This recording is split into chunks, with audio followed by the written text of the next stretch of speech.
है guys, good morning to all. This is me Sushil. आज के इस वीडियो में हम सीटेट के 15 महत्वपूर्ण प्रश्नों को सॉल्व करेंगे। जैसे कि आप लोग सब जानते हैं, सीटेट के एग्ज़ाम में मैथ के 30 अंक आते हैं, जिसमें से 15 अंक पेडागोजी से आते हैं और 15 कंटेंट से। तो चलिए उसी 15 कंटेंट को कवर करेंगे हम आज। So our first question is 250 ml juice is filled in one बोतल। 250 ml जूस एक बोतल में भरा हुआ है। इफ़ वी फॉर 5 बोतल ऑफ जूस इन बिग बोतल, क्या बोल रहे हैं कि एक बोतल है, जो बोतल बना दे रहा हूँ यहाँ पे। इस बोतल में कितना जूस है? 250 मिलीलीटर। यहाँ पे क्या बोल रहा है? इफ़ वी फॉर 5 बोतल ऑफ जूस इन बिग बोतल, अगर हम इसी माप के 250 ml वाली 5 बोतल, मतलब एक बोतल का 250 ml है, अगर हम 5 बोतल भरेंगे किसमें? एक बड़ी बोतल में। एक बड़ी सी बोतल बना दे रहा हूँ यहाँ पे। क्या करेंगे हम लोग? अभी इसमें इस तरह के 5 बोतल जूस भरेंगे तो कितना ml हो जाएगा? जब गुणा करेंगे हम 5 0 0 5 25 2 5 5 2 10 2 1250 मिलीलीटर हो जाएंगे। तो हमने क्या किया, इसको लाके इसमें भर दिया। 1250 मिलीलीटर इसे हमने जूस भर दिया। ठीक है, अब क्या बोल रहे हैं? What is the capacity of big बोतल। अच्छा, क्वेश्चन मैंने छोड़ दिया यहाँ पे। क्या बोला? इफ़ वी फॉर 5 बोतल ऑफ जूस इन बिग बोतल देन 1/4 ऑफ बिग बोतल इज फिल्ड। जब हमने इतने सारे जूस भरा फिर भी उसके बाद इसका 1/4 एक चौथाई भाग ही भरा है। क्या हुआ? इसमें अगर बड़ी बोतल में हम कितना जूस रख सकते हैं? मान लेते हैं कि x जूस रख सकते हैं। कितना लीटर? x लीटर हम जूस रख सकते हैं, व x मिलीलीटर जूस रख सकते हैं। उसमें अभी हमने कितना भरा? 1250 ml भरा। तो क्या हुआ कि टोटल जो कैपेसिटी था उसका x लीटर का, उसका 1/4 भाग ही भरा है। x का 1/4 भाग भरा है। तो कितना भरा है? 1250 मिलीलीटर। तो हमें क्या पूछा है? What is the capacity of big बोतल। तो हमने बिग बोतल की कैपेसिटी क्या मान रखी है? x। तो यहाँ पे पूछ रहा है x की वैल्यू क्या है। तो हम x की वैल्यू निकाल सकते हैं। इसको मल्टीप्लाई कर लेंगे। 12 चौका 48 और ये 200, 5000 मिलीलीटर। जैसे हम जानते हैं 1000 millilitre is equals to 1 litre. तो 5000 millilitre is equals to 5 litre. 5 litre. So our option is 2, 5 litre. चलिए देखते हैं next question. The number of prime factor of 6300, ये जो 6300 संख्या दी हुई है, इस संख्या का प्राइम फैक्टर पूछा है। कितना प्राइम फैक्टर है? The number of prime factor. तो हम पहले देखेंगे प्राइम फैक्टर क्या चीज़ है। जैसे कि हमें पता है प्राइम नंबर कैसे हम निकालते हैं। 4 एक प्राइम नंबर है क्या? नहीं। क्यों? क्योंकि 4 को हम 4 से मल्टीप्लाई कर सकते हैं, 4 से डिविजिबल कर सकते हैं, 2 से भी कर सकते हैं और 1 से भी कर सकते हैं। जैसे हम जानते हैं कि प्राइम नंबर वह संख्या है जो सिर्फ अपने से डिविजिबल हो रहा होगा या फिर 1 से हो रहा होगा। जैसे कि 2 है, 2 से डिविजिबल है और 1 से भी डिविजिबल है, लेकिन किसी और संख्या से डिविजिबल नहीं है। तो हम इसको कह सकते हैं कि 2 एक प्राइम नंबर है। तो हम कुछ प्राइम नंबर लिख लेते हैं, जैसे कि 2, 3, 5, 7, 11, 13। तो ये सब प्राइम नंबर्स आ गए। तो हमें प्रश्न में क्या पूछा है? प्राइम फैक्टर ऑफ इस संख्या का प्राइम फैक्टर क्या होगा। तो हम देखेंगे ये जो संख्या है इनमें से किससे डिविजिबल हो रहा है। तो 2 से हो रहा है, क्योंकि लास्ट में 0 है, 2 से होगा। 3 से हो रहा है, इन दो संख्या को जोड़ेंगे तो 3 से डिविजिबल हो पा रहा है, 3 से भी डिविजिबल है। 5 से भी डिविजिबल है क्योंकि लास्ट में 0 है। 7 से भी डिविजिबल है, लेकिन 11 से डिविजिबल नहीं है। हमने देखा कि 2 से हो रहा है, 3 से भी हो रहा है, 5 से हो रहा है, 7 से हो रहा है। तो according our question the number of prime factor of इस संख्या का 6300 का प्राइम फैक्टर कौन कौन आ रहा है? 2, 3, 5 और 7। तो कितने नंबर है? 1, 2, 3, 4, 4। So our option is 1, option 1 answer 4। चलिए देखते हैं next question. If 101 multiply 121 is equals to 12200 plus 3 into में x दिया है, then which number will come in place of question mark. क्या बोला है? ये एक संख्या है, 101 को हमने मल्टीप्लाई किससे करना है? 121 से। तब क्या होगा? 12200 प्लस में 3 गुणा में x। क्या बोल रहा है कि ये जो संख्या है इसको जो मल्टीप्लाई करेंगे, जो वैल्यू आएगा अपने पास यहाँ पे, जो संख्या निकल के आएगी, इन दोनों को कैलकुलेशन करने के बाद भी वही सेम संख्या आएगी। इसका मतलब क्या है? जब इसको हम मल्टीप्लाई करेंगे तो यूनिट प्लेस में क्या आएगा? 1 को 1 से मल्टीप्लाई करेंगे तो 1 आ रहा है, तो हमारे यूनिट प्लेस में 1 आ रहा है।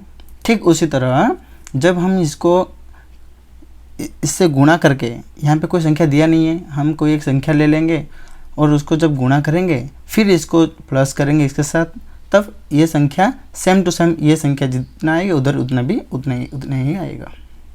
तो अगर इसके यूनिट प्लेस में 1 आ रहा है तो इसके भी यूनिट प्लेस में 1 ही आएगा। तब यहाँ पे यूनिट प्लेस में 1 कैसे कब आएगा?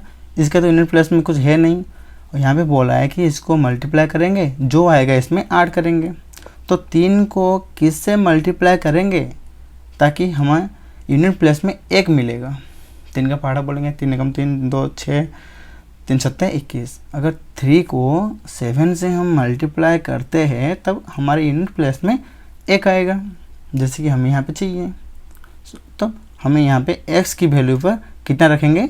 7 को रखेंगे।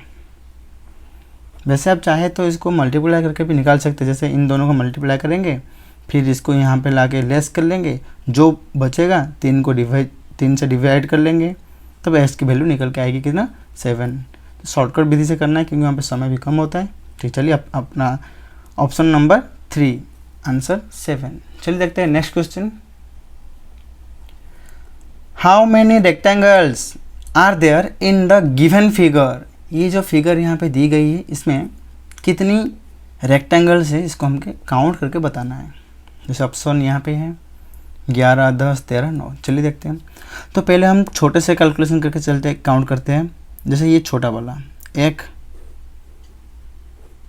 2, 3, 4, फिर ये बड़ा वाला 1, 5, फिर ये एक बड़ा वाला 6, फिर ये 7, फिर ये 8, फिर ये बड़ा वाला पूरा होल बड़ा वाला 9। तो अपना आंसर इज ऑप्शन नंबर 4। चलिए देखते हैं next question. Look at the following pattern. यहाँ पे एक पैटर्न दिया गया है, इसको हम देखना है। जैसे कि 9 × 9 + 7 इज इक्वल्स टू 88। इसको मल्टीप्लाई किया फिर 6 इज इक्वल्स टू इतना आया, फिर इसको गुणा किया फिर प्लस किया इतना आया। अकॉर्डिंग टू दिस पैटर्न जब हम इसको 9 से मल्टीप्लाई करेंगे फिर 2 को प्लस करेंगे तो हमारा आंसर क्या निकल के आएगा? पैटर्न पूछा है। अगर हम इसको मल्टीप्लाई करेंगे फिर प्लस करेंगे हमें बहुत समय लगेगा, तो हम क्या करेंगे? इसको पैटर्न को समझ लेंगे। जैसे कि ये एक संख्या है, तो जब ये एक ही है ना, तो 9 से मल्टीप्लाई किया तो 2 डिजिट आ गया, फिर 2 डिजिट को इससे मल्टीप्लाई किया 3 डिजिट आया, फिर 3 डिजिट को जब इससे मल्टीप्लाई किया तो 4 आया। तो देखिए देख पा रहे होंगे आप यहाँ पे कि जितना भी संख्या जितने भी डिजिट है 9 से मल्टीप्लाई करने के बाद एक डिजिट बढ़ रहा है। ठीक उसी तरह जैसे यहाँ पे काउंट कर लेते हैं कितना डिजिट है, 1, 2, 3, 4, 5, 6। 6 को जब 9 से मल्टीप्लाई करेंगे प्लस 2 करेंगे कितना हो जाएगा? जिस तरह की ऊपर देखे हम लोगों ने 1 बढ़ रहा है, उसी तरह 1 बढ़ जाएगा तो 1, 2, 3, 4, 5, 6, तो 1 बढ़ जाएगा तो 7 हो जाएंगे। तो यहाँ पे कितने 8 आएंगे? 7 बार 8 आएंगे। 1 2 3 4 5 6 7। अपना आंसर ऑप्शन नंबर 3। क्या आंसर आएंगे? 8 8 8 8 8 8 8 7 टाइम 8। या तो आप जाके इसको गुणा करके प्लस करके कर भी सकते हैं। चलिए देखते हैं next question. A man purchased 2 t shirt and 1 jeans. The price of each t-shirt is 645 and the price of jeans is rupees 650.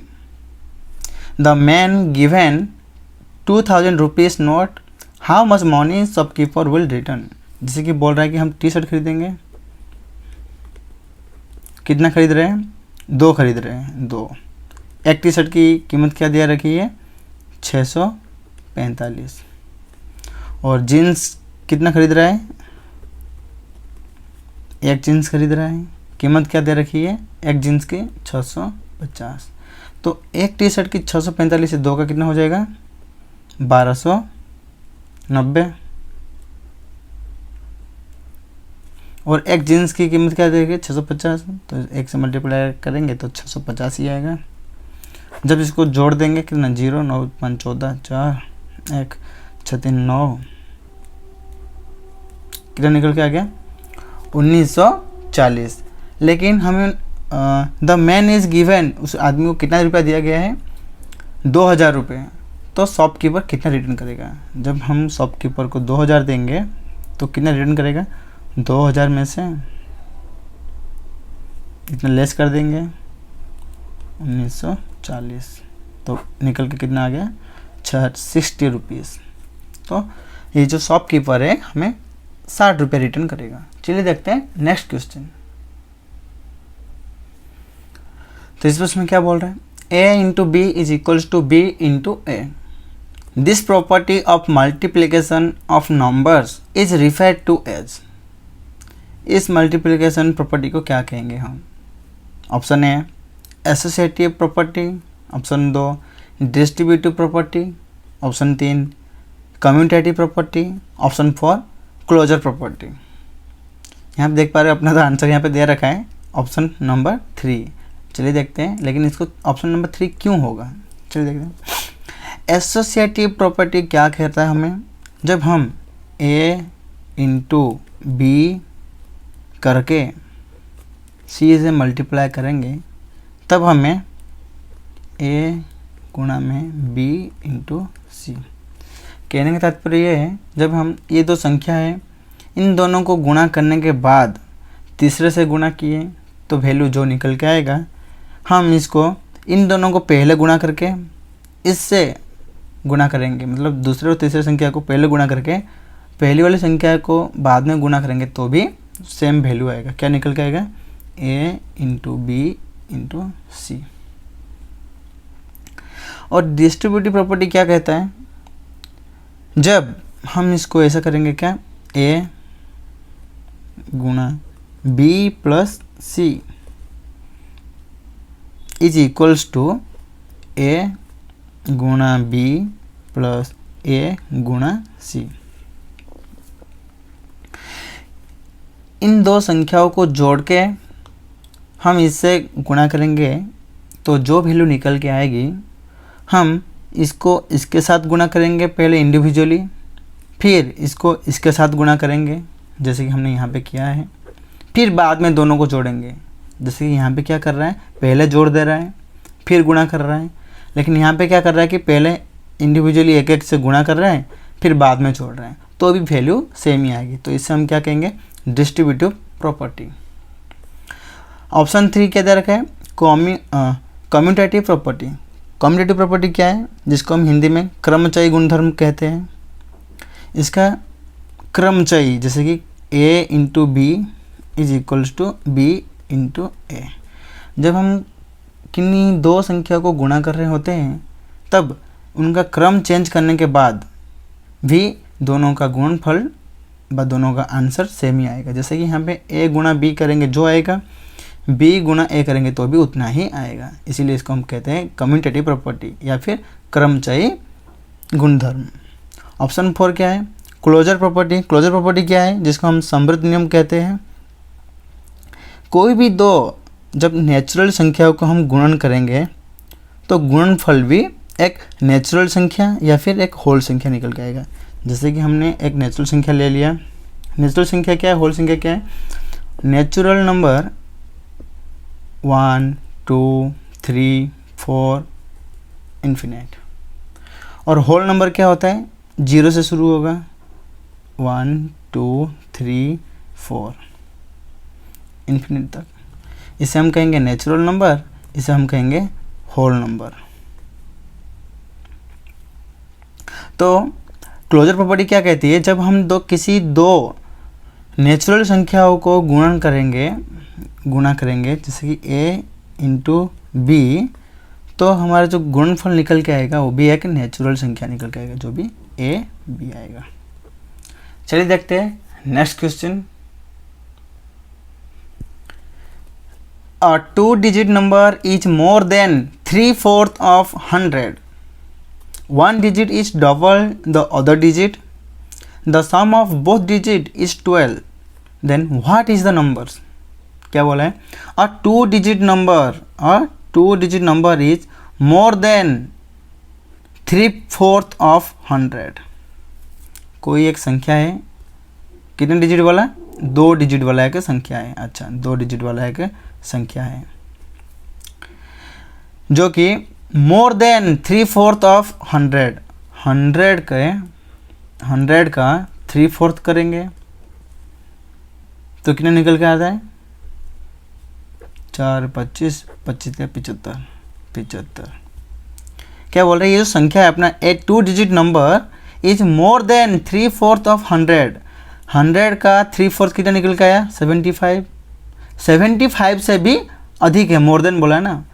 ये जो 100 का 3/4 जो निकल के आएगा अपना क्या, कितना निकल के आया? 75। वो अपना जो 2 डिजिट वाला संख्या है ये इससे भी बड़ा है। 100 का 3/4 75 इससे भी बड़ा है। अच्छा, और क्या बोल रहे हैं? 1 digit is double the other digit. यहाँ पे जो 2 डिजिट आएगी, एक डिजिट दूसरे का डबल होगा। चलो हम ऑप्शन में चेक कर लेते हैं, जिससे कि हमने जान लिया यहाँ पे कि अपना जो ऑप्शन होगा वो 75 से मोर देन होगा, मतलब अधिक होगा। तो देखते हैं कौन सा ऑप्शन 75 से अधिक है। ये 72 कम है, ये नहीं होगा। 48 भी कम है, ये भी नहीं होगा। तो अपने पास यहाँ पे 2 ऑप्शन बच जा रहे, 84 और 76। इन दोनों में से कौन सा होगा? तो अपनी प्रॉपर्टी क्या कह रहा है कि एक तो बोल रहा है कि 3/4 से मोर देन होगा, एक बोल रहा है मोर देन 3/4, और दूसरा कंडीशन क्या बोल रहा है? 1 digit is double the others. तो यहाँ पे 2 कंडीशन दे रखे हैं। तो एक कंडीशन के हिसाब से देखें तो ये 75 से अधिक कौन है? दोनों हैं। अच्छा, लेकिन यहाँ पे क्या बोले? 1 digit is double the others, तो एक डिजिट दूसरे का डबल होना। देखिए यहाँ पे एक डिजिट, जैसे कि 4 एक डिजिट है, तो ये जो 8 इससे डबल है। तो अपना ऑप्शन नंबर 2। चलिए देखते हैं next question. If 2 diagonals of a rhombus are in the ratio 5:12, find the area of the rhombus if length of the side of the rhombus is 26 centimetre. जैसे कि हम अभी यहाँ पे एक बना देते हैं रोम्बस का चित्र। चलिए, ये एक रोम्बस है। रोम्बस की एक साइड क्या दे रखी है? 26 साइड दे रखी है 26, और 2 diagonals of a rhombus are in the ratio 5:12। जैसे हम देख पा रहे हैं यहाँ पे एक बड़ा डायगोनल बन रहा है, तो दूसरा एक छोटा डायगोनल बन रहा है। तो बड़े वाले को हम मान लेंगे कितना? 12। रेशियो में दे रखा है ना, देखिए रेशियो में दे रखा है ये 5:12। तो हम इसको मान सकते हैं कि ये जो छोटा वाला डायगोनल होगा 5x होगा, बड़ा वाला 12x होगा। And the length of the side of the rhombus is 26। इसका लेंथ 26 भी कर ली हम। हमें रोम्बस की प्रॉपर्टी पता है कि रोम्बस की दोनों ऑपोजिट साइड्स ऑलवेज पैरेलल होगा, जैसे कि ये पैरेलल टू ये पैरेलल टू ये, और दोनों diagonal bisect each other at 90 degree. ये जब एक दूसरे से बाइसेक्ट करेगी तो यहाँ पे 90 डिग्री से बाइसेक्ट करेगी। अच्छा, अगर यहाँ पे 90 डिग्री से बाइसेक्ट करेगी तो हम देख पा रहे हैं यहाँ पे एक त्रिभुज निकल के आ गया है। ये 90 डिग्री है तो इसको, ये त्रिभुज को हम एक समकोण त्रिभुज कह सकते हैं, राइट एंगल ट्राइंगल कह सकते हैं। और राइट एंगल ट्राइंगल में हमेशा जो तीनों भुजाएं ट्रिपलेट बनेगी। क्या बनेगी? ट्रिपलेट। तो हम यहाँ पे देख पा रहे हैं कि जैसे कि छोटी भुजा है, इसका पूरा लेंथ कितना है? 5x है, और इसका आधा कितना हो जाएगा? 5x/2। और इसका आधा पूरा का है, दिया रखा है 12x, तो आधा कितना हो जाएगा? 12x/2। तो हमें देख लिया यहाँ पे कि दोनों तीनों भुजा एक दे रखा है 5x/2, दूसरा दे रखा है 12x/2।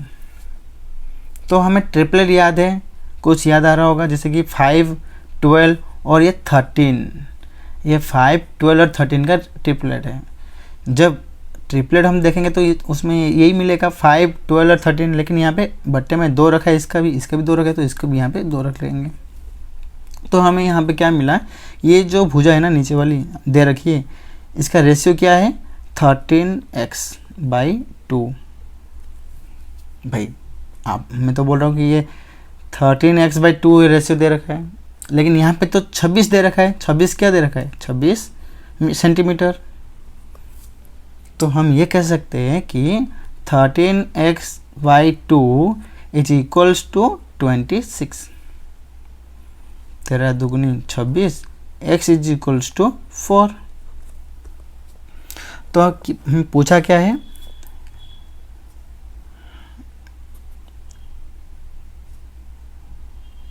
Find the area of the rhombus. Rhombus का एरिया पूछा है। जब किसी रोम्बस का दोनों डायगोनल दे रखा हो और हमें एरिया पूछा हो तो हम क्या करेंगे? Area is equals to diagonal 1 into diagonal 2 divide by 2 करेंगे।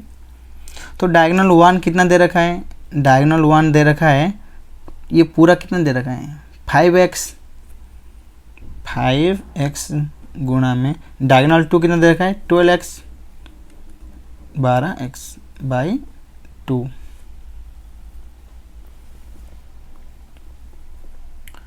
यहाँ पे x की वैल्यू क्या दे रखा है? 4। जब यहाँ, चलिए भाई यहाँ पे जगह तो नहीं हो रहा है, इधर लिख देता हूँ। 5x की वैल्यू दे रखा है 4, तो 5 4 जा 20 प्लस 12 4 जा 48 डिवाइड बाय 2। सॉरी, यहाँ पे प्लस नहीं करना है, मल्टीप्लाई दिया ना, तो यहाँ पे गुणा करेंगे। अच्छा, तो 2 को इससे काट देता हूँ, 2 दूनी 4, 2 चौके 8। तो 24 गुणा 20 जब गुणा करेंगे कितना निकल के आएगा? 24 दूनी 48, 480 सेंटीमीटर। तो अपना आंसर निकल के आ गया 480 centimetre. Option number 2। Tricky question था। अगर हम इसका d² is equal to h² plus p² से करके निकालते हैं, या फिर l² प्लस b² निकालते हैं, तो क्या होता है? बहुत लेंथी होता है क्वेश्चन। हमने इसको ट्रिकी वो भी निकाला है। तो चलिए नेक्स्ट क्वेश्चन करते हैं।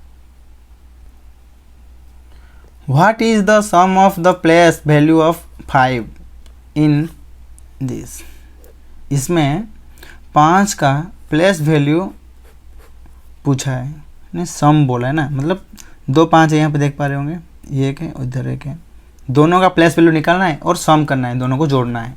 तो इसका प्लेस वैल्यू क्या होगा? 5, कितना नंबर आगे है? 1 2 3 4, तो 4 जीरो रख लेंगे। फिर इस 5 का प्लेस वैल्यू क्या हो जाएगा? 5 2 डिजिट आगे है तो 2 जीरो रख लेंगे, 5 2 0, दोनों को जोड़ेंगे सम क्या होगा 0 0 5 0 5, तो निकल गया क्या 50,500। Option number 4 50,500। चलिए देखते हैं next question. If this number is completely divisible by 11 then what is the value of z। यहाँ पे z दिया है, देखिए z की वैल्यू पूछा है। तो चले हम इस संख्या को लिख लेते हैं 8 6 z 4 5। इसको हम अगर 11 से डिवाइड करेंगे तो ये कम्प्लीटली डिवाइड हो रहा है, मतलब जब हम इसको 11 से डिवाइड करेंगे तो क्या निकलेगा 1 आएगा, कम्प्लीटली डिवाइड हो रहा है। हम जानते हैं कि 11 का डिविजिबिलिटी रूल क्या है, ये संख्या को अल्टरनेट करके जोड़ेंगे, इसको इससे जोड़ेंगे फिर इसको इससे, मतलब 8 प्लस z प्लस 5, उसमें से लेस करेंगे किसको 6 और 4 को जोड़ के, 6 plus 4 divide by 11 is equals to 1 आना चाहिए। जब इसको जोड़ देंगे 8 5 13 13z minus 6 4 10 divide by 11 is equals to 1। अब यहाँ पे क्या करेंगे, प्लस है भाई, ये प्लस भूल गया मैं तो यहाँ पे, अच्छा प्लस है, तो 13 में से 10 गया 3 हो गया, 3z इज इक्वल्स टू 11 एकम 11 इधर आ जाएगा, तो z is equals to plus में फिर से भूल गया plus, z is equals to 3 इस साइड चल जाएगा माइनस हो जाएगा, तो कितना निकलेगा 11 में से 3 गए 7 सॉरी 8, तो z का वैल्यू क्या निकल के आ गया 8। अगर यहाँ पे 8 रखते तो ये जो संख्या है whole number will divide by 11 हम कह सकते हैं, तो z का वैल्यू क्या निकल के आ गया 8, ऑप्शन नंबर 3। चलिए देखते हैं next question. If 79,000 plus 1900 minus 90 tens is equals to dash 100, क्या बोला है 79,000 मतलब 1000 से गुणा करेंगे, प्लस 1900 दिया है 100 से गुणा करेंगे, प्लस माइनस में 90 10 मतलब 10 से गुणा करेंगे, इज इक्वल्स टू डैश 100, मतलब कितना 100 आएगा पूछा है। तो क्या करेंगे, इनको गुणा करेंगे 79 0 0 1900, इसको 90 को 10 से गुणा करेंगे 900, जोड़ देंगे 0 0 18 8 1 9 10 11 1 1 7 1 8। तो यहाँ पे क्या पूछा है कि 100 के प्लेस में कौन आ रहा है, 100 के प्लेस में 8 आ रहा है, तो यहाँ पे 100 के प्लेस में क्या आ जा रहा है 8, तो हम कहेंगे 800, ऑप्शन नंबर 1 800। चलिए देखते हैं next question. There are 55 kg of apples in a box, एक बॉक्स है उसमें 55 kg एप्पल्स रखा है। If 3 kg of these are rotten, अगर उसमें से 3 किलो खराब हो जा रहा है, इसमें से 3 किलो खराब हो जा रहा है, तो कितना बचेगा 52 kg। The price of the Apple box is 2750, ये जो एप्पल बॉक्स था ना 55 किलो था, उसमें उसका प्राइस क्या दे रखा है 2750। If he sells at ₹55 per kg, what is the profit after selling all the apple। तो हमारे पास 55 किलो एप्पल था, उसमें से 3 किलो ख़राब हो गए, तो बचा कितना 52 किलो। तो बेचेंगे तो किसको बेचेंगे, इसको ही बेच पाएंगे जितना बचा है। तो पर किलो हम कितने के हिसाब से बेच रहे हैं 55 रुपीज़ पर किलो। तो टोटल कितना निकल के आ जाएगा जब इसको गुना करेंगे? 5 दूनी 10, 1 0, यहाँ कैलकुलेट कर देता हूँ। 5 दूनी 10, 0, 5 25, 1 26, 2 6 0 0 6 8 2, 2860, 2860। हम खरीदे थे कितने में? 2750 में। कितना? 55 किलो। बेच रहे कितने में? 2860 में। कितना किलो? 52 किलो। तो हमें प्रॉफिट हो रहा है। कितना प्रॉफिट हो रहा है? 110 रुपीज़। तो और आंसर कौन सा ऑप्शन में दिया है? Option number 1, 110। चलिए देखते हैं next question. The volume of the cuboidal box is 5400 centimetre cube. How many cube of side 3 semi can be filled in the cuboidal box. एक क्यूबोइडल बॉक्स दिया है, एक बॉक्स दिया है, उसका आकार कैसा है? क्यूबोइडल जैसा, क्यूब जैसा है। तो हम एक बॉक्स बना लेते हैं। ये बॉक्स बन गया।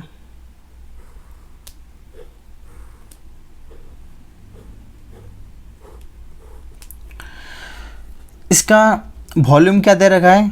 वॉल्यूम 5400 सेंटीमीटर क्यूब, और एक छोटा सा क्यूब दिया है।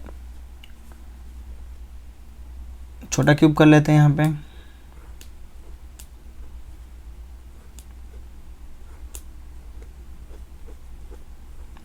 जिसकी भुजाई क्या दे रखी है? 3 सेंटीमीटर। ये भुजा दे रखी है 3 centimetre.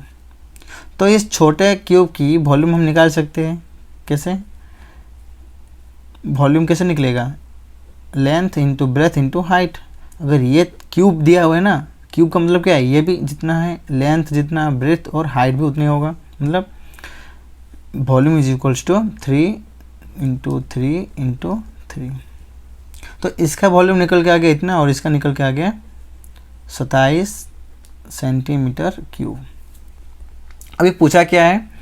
How many cube of side 3 semi can be filled in the cuboidal box.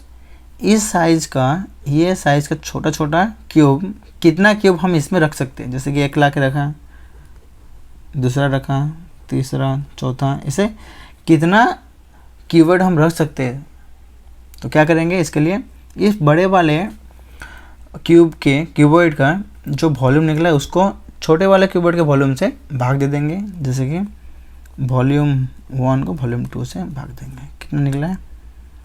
5400 bye 27, 27 दूनी 54, तो निकल के क्या आ गया? 200 centimetre cube. Sorry, centimetre cube नहीं निकलेगा, नंबर ऑफ क्यूबोइड पूछा है ना, तो नंबर ऑफ क्यूब कितना निकल गया? 200।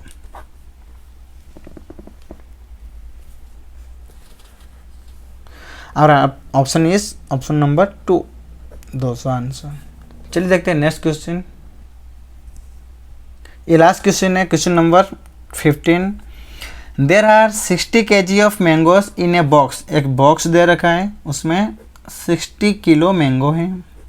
If 3 kg 500 gram of these are rotten. इसमें से कितना किलो खराब हो गया?